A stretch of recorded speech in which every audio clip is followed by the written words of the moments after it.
ইবনে মাসউদের পা দেখে হাসছে।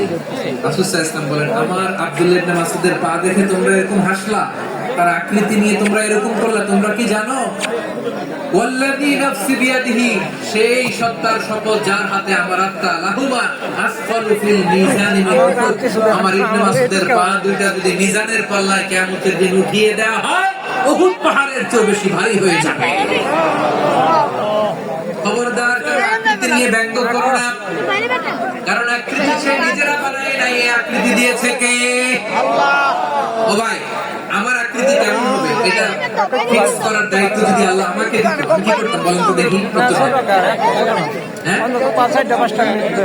সুন্দর করে নিজেকে সুন্দর করে শুভ্র করে নিজেকে তৈরি করতাম, ঠিক কিনা?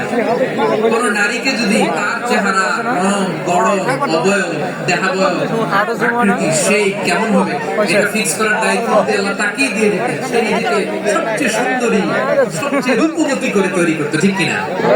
এটা আল্লাহ তাআলা দেন নাই, এটা পরীক্ষা হিসেবে রেখে দিয়েছেন। আল্লাহ কাউকে ফর্সা বানিয়েছেন, এটা তার জন্য পরীক্ষা। কাউকে আল্লাহ শ্যামবর্ণের বানিয়েছেন, এটা তার জন্য পরীক্ষা।